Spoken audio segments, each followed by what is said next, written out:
Hello කොහොමද? අද මං අරන් ආවේ පුතාගේ බෙන්ත බොක්ස් එක හදන වීඩියෝ එක. අපි අද garlic bread with cheese corn කරන පාන් පිටි දෙකක්, පාස්ලි කොළ හීනට කපාගෙන සුදුලුණු පේස්ට් එකයි, මාගරින් හෝ බටර් සර්ප් එක.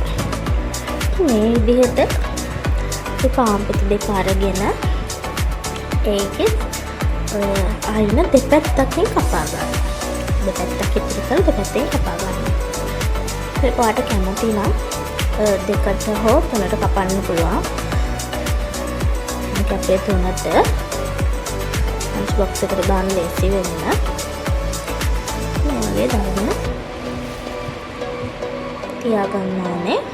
ඊට පස්සේ අපි බටර් ටික අරගෙන කපාගත්ත පාස් කොළ ටිකයි සුදුලුණු පේස්ට් එකයි එකට එකතු කරලා හොඳට මික්ස් කරගන්න. ඔක්කොම ටික හොඳට මික්ස් වෙනකම් මික්ස් කරගන්න. ඒක චුට්ටක් කූල් තියන්න තියලා ගත්තා නම් තමයි හොඳ. එතකොට හොඳට මික්ස් කරගන්න පුළුවන්. නැත්නම් මේ වගේ චුට්ටක් අමාරුයි.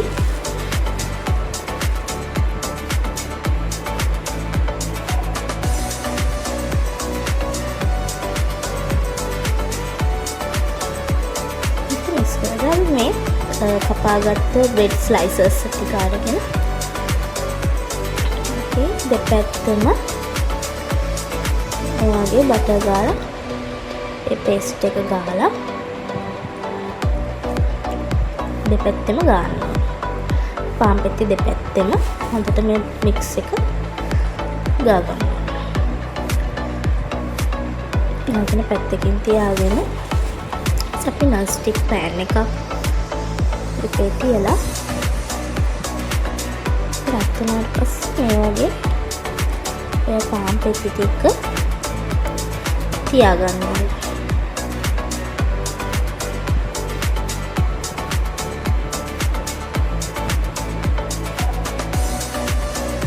මේක ටිකක් හොඳට බ්‍රවුන් කලර් එකක් වගේ එනකොට අපි ඒකේ දෙපැත්ත හරව ගන්න.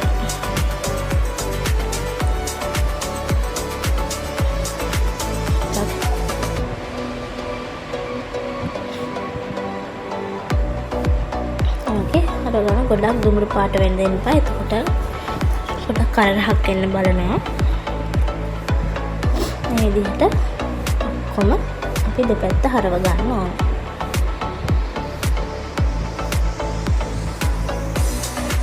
මාර ගොඩක් තුනට කපපු හින්දා ටිකක් පෙරලා ගන්න අමාරුයි. මේක දෙකට කැපුවා නම් හොඳට පෙරලා ගන්න පුළුවන්.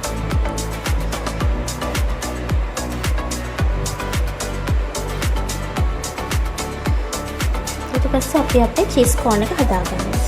චීස් කෝන් එකට ඕනේ තඹගත්ත ස්වීට් කෝන්.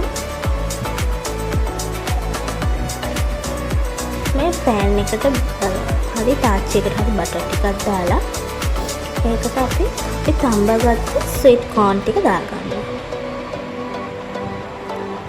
ස්වීට් කෝන් වලට කිල්ස් වල ගන්න පුළුවන්. නැත්නම් ෆුඩ් සිටි සුපර් මාකට් වල තියෙනවා. සබ් මේක හොඳට පොඩ්ඩක් ටෙම්පරාදු කරගෙන ස්මගල් චීස් කෑල්ලක් එකතු කරගන්න.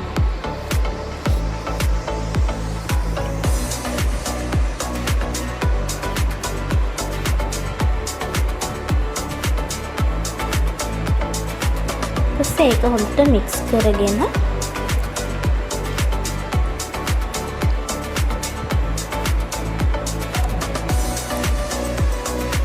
පස්සේ අපි මේකට ක්‍රීම් චීස්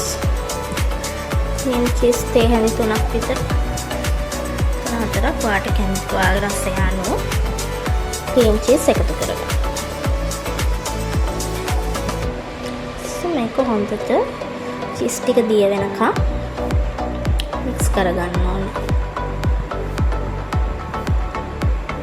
මේක හදන්න ගොඩක් අමාරු නැහැ. දැන් අපේ චීස් කෝන් එක රෙඩි.